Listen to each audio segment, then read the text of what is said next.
noite a todos. É com grande prazer que nós vamos dar início ao primeiro simpósio internacional online de História da Medicina. Esse simpósio, na verdade, é uma realização da Sociedade Brasileira de História da Medicina com a Academia Pan-Americana de História da Medicina e da Faculdade de Medicina de Itajubá. É um grande prazer contar com a presença aqui de 20 palestrantes muito ilustres em suas áreas de atuação, muito conhecidos, e também grandes historiadores que a maioria faz parte da Sociedade Brasileira de História da Medicina. Eu vou apresentar aqui os palestrantes e antes de apresentar os palestrantes, eu quero agradecer à comissão organizadora deste simpósio internacional, a Gabriela Martins, da Faculdade de Medicina de Itajubá, o Breno Brandão, também da Faculdade de Medicina de Itajubá, Emílio Machado Júnior, também da Faculdade de Medicina de Itajubá, Miguel Augusto Pereira, da Universidade Federal Fluminense, e Maria Flávia Santos, da Uninove de São Bernardo do Campo. Estou coordenando o simpósio e os palestrantes são o Dr. Antônio Braga Neto, do Rio de Janeiro, Dr. Daniel Hernandes, do Rio de Janeiro, Dr. Dari Alves Oliveira, do Ceará, de Fortaleza, doutora Elaine Alves, de Brasília, doutor Giovanni Roncalli Caixeira Ribeiro, de Minas Gerais, de Patos de Minas, doutor Guido Arturo Palomba, de São Paulo, doutor Hélio Beliomini, de São Paulo, doutor Jário Furtado Toledo, de Barbacena, Minas Gerais, doutor João Bosco Botelho, de Manaus, do Amazonas, doutor João Bosco do Amaral Soares, de Minas Gerais, de Itajubá, doutor Jorge Cury, do Rio Grande do Sul, de Porto Alegre, doutor Luiz Ayrton Santos Júnior, de Teresina, do Piauí, eu, aqui presente, de São Paulo e Minas Gerais, por causa da faculdade, doutora Maria Helena Itaqui, do Rio Grande do Sul, de Porto Alegre, doutora Nadir Valverde de Prates, de São Paulo, doutor Nicolas Castanos Hatzonikolis, que é grego e ele representa a Grécia e a Espanha, porque ele é professor na Espanha, em Madrid. Doutor Paulo Tubino, de Brasília. Doutor Ricardo Lozardo, da Argentina, de Buenos Aires, que é o presidente da Academia Pan-Americana de História da Medicina. Doutor Vardeli Alves de Moraes, de Goiânia, Goiás. Doutora Vera Cecília McLaren, de São Paulo. Hipócrates, aqui presente.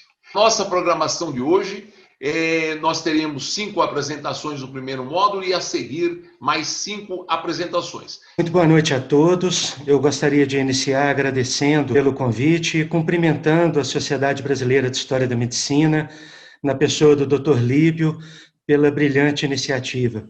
Tenho certeza que será de muita qualidade e é uma honra iniciar os nossos trabalhos. O tabagismo é considerado há muito uma pandemia. Se nós pegarmos as 8 maiores causas de morte do mundo, o tabagismo está presente como fator de risco em 6 delas.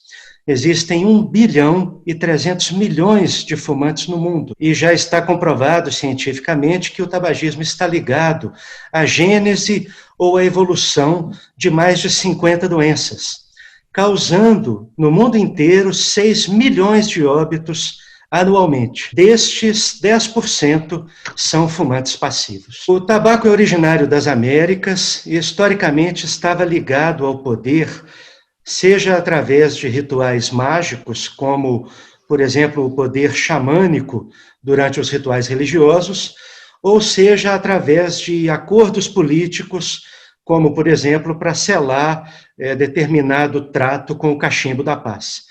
Na figura da direita, a gente pode ver uma divindade asteca, ela própria fazendo uso do tabaco. O tabaco foi levado para a Europa pelo Sir Francis Drake, mas ele só teve realmente sucesso através de Jean Nicot, que era embaixador francês em Portugal e levou a Paris o tabaco para tratar as enxaquecas da rainha consorte da França, Catarina de Médici, e isso foi responsável pelo primeiro sucesso do tabaco em terras europeias. Interessante a gente mencionar que de muito já se sabe que o cigarro faz mal à saúde.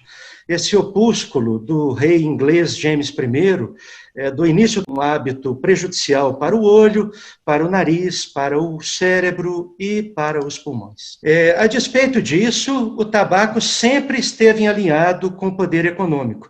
Talvez esse pudesse ser considerado o ponto central da nossa apresentação. O cultivo do tabaco nas terras norte-americanas foi responsável pela prosperidade da colônia. De tal forma, isso foi intenso que durante um período curto de tempo, ele chegou a ser usado como moeda de troca. Na segunda metade, ao final do século XIX, nós temos a industrialização do tabaco. O tabaco até então era manufaturado e quando James Bonsack cria, em 1881, a máquina de industrializar o cigarro, a indústria tabágica, então, dá um largo passo.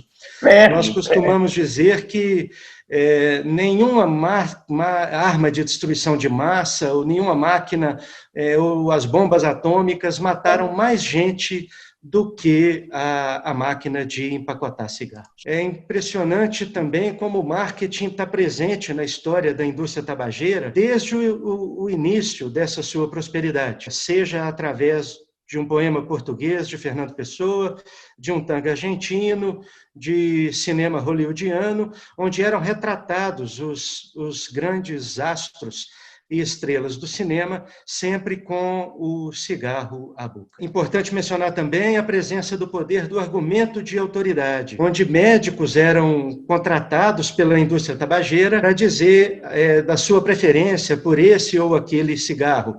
Algumas pesquisas têm um N impressionante, observem aqui, com 113 mil médicos, para dizer que determinada marca era superior. E a televisão mostrava, nos seus primórdios também, o médico fumando naturalmente dentro do seu próprio ambiente de trabalho. Nada do marketing, no entanto, é maior que o poder da adição, que é o maior poder. A nicotina absorvida pelos pulmões leva menos de 10 segundos para chegar ao cérebro. E essa adição é que é responsável por essa pandemia ter esse tamanho que ainda tem hoje. Além de todos os fatores econômicos envolvidos, o que torna parar de fumar tão difícil é uma dependência de droga, a dependência à nicotina, lá no CID-F17, que torna tão difícil o tratamento dessa doença. Em 1950, há um trabalho clássico de Dow e Hill que aponta pela primeira vez o vínculo entre fumo e câncer de pulmão. E isso, claro, foi uma pancada na indústria tabageira, que preparou o seu contra-ataque, criando um filtro para os cigarros, para que, na teoria, os compostos maléficos pudessem ser menos agressivos. Esse filtro, segundo o professor Mário Rigato, foi o maior logro comercial da história, porque o fumante que fumava o cigarro sem filtro, ele inalava realmente mais hidrocarbonetos e acabava vindo a falecer mais de câncer, de diversos tipos de câncer. Mas o fumante que fumava o cigarro com filtro, ele inalava uma proporção maior de monóxido de carbono, que nós sabemos que está ligado às doenças cardiovasculares, e, portanto, levando a uma morte mais precoce que as mortes de câncer. Ou seja, a presença do filtro não tornou o cigarro mais benéfico. A indústria continua focando nas crianças ao longo de todo o tempo, uma vez adquirido esse hábito de fumar na infância, a indústria tem um cliente para a vida inteira. Então, nessa faixa etária, os jovens são mais suscetíveis aos modelos dos ídolos de rock, das estrelas do esporte, Fórmula 1, do futebol, e assim, ainda hoje, é o foco principal dessa indústria. Em 1979, a British American Tobacco adquire a maior empresa de tabaco brasileira, a Companhia de Cigarros Souza Cruz, e investe pesado nos países em desenvolvimento, dentre os quais o Brasil, com um apoio ao agricultor nunca visto até então. Desde as sementes, passando por insumos, motomecanização, garantindo a compra da lavoura e até o seguro contra prejuízos, tornando o combate econômico a essa pandemia ainda muito mais difícil. Para vocês terem uma ideia, no mundo existem países, como o Malaui na África, onde 70% dos empregos estão ligados a indústria do tabaco. Então, é muito difícil. O que fazer para que essas famílias tenham uma outra fonte de renda, para que isso possa ser substituído por outras formas para tirar o seu sustento? Não obstante toda essa dificuldade, o tabaco causa uma perda de 1 trilhão e 400 bilhões de dólares em gastos de saúde. Isso equivale aproximadamente a 1,8% do PIB mundial. E uma notícia nada boa para nós, que estamos nesse grupo: 25% se encontram nos países do BRICS, em 4 deles, com exceção da África do Sul, ou seja, Brasil, Rússia, Índia e China, que formam esse grupo de 1/4 do mundo atingidos por essa perda. O caminho para isso não é outro que não passe por culturas alternativas, com substituição gradativa. Essas famílias tenham como manter os seus empregos. A indústria do tabaco foi condenada a pagar a maior indenização da história até hoje, de 246 milhões a 50 estados norte-americanos. Isso foi bem documentado, toda essa história, através de um filme com grandes estrelas de cinema, um grande elenco, e da história contada por Bennett LeBeau, que é o autor da famosa frase que, se não fossem os investimentos da indústria nas crianças, em 30, 40 anos, a indústria tabageira iria fechar as portas. Não haveria essa quantidade de clientes que elas têm que crescer a cada ano, como toda a indústria quer, né, o seu lucro, e ela também não tem interesse, por enquanto, em mudar para outra forma de ramo ou de investimento.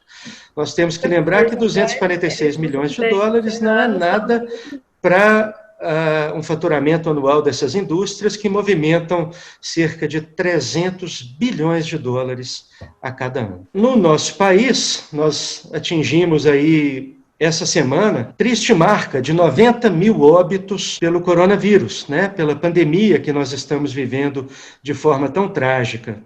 E a gente pode parar para pensar que só o tabagismo no Brasil é responsável por 200 mil óbitos todos os anos. Isso é mais que o dobro do que nós já temos nesse momento de mortes pela pandemia da Covid-19. A notícia boa é que de 1990 até hoje nós já conseguimos reduzir esse número de fumantes no Brasil pela metade. Se a gente levar em conta o crescimento da população, essa redução percentual foi ainda maior. Mas, apesar disso, os custos econômicos são muito altos, né, porque o Estado arrecada menos de 200 milhões com os impostos pagos pela indústria do tabaco, e o custo disso, para tratar da saúde desses pacientes, ainda passa dos 500 milhões.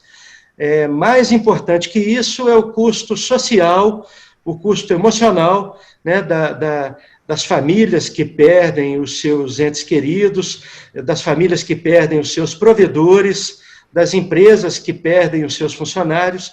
Isso torna esse custo incomensurável. Eu apresento alguns livros que serviram de referência para essa apresentação. É digno de nota esse primeiro livro da história do tabaco, que é um livro da década de 40, de um escritor argentino, onde ainda não se tinha descoberto que o cigarro fazia mal à saúde. Então, o livro é uma apologia e um reconhecimento ao tabaco, e é muito interessante a gente ler esse livro com os olhos de hoje. E um destaque especial também ao livro Sem Filtro. Esse livro é o maior trabalho, né, feito por uma jornalista, que é a Madeleine Laxo, com a ajuda da doutora Jaqueline Issa, cujo nome está atualmente intimamente ligado ao combate ao tabagismo no nosso país. Eu não posso deixar de mencionar, para encerrar, como esse é um evento da Sociedade Brasileira de História da Medicina, a figura do professor Mário Rigato e do professor José Rosenberg, né, com quem nós tivemos o prazer de conviver, tivemos a oportunidade de assistir várias palestras, e são fontes contínuas de inspiração ainda hoje para a gente que luta, né, ainda mais na minha especialidade, que é a pneumologia, na luta contra o tabaco. Eu encerro agradecendo uma vez mais pelo convite.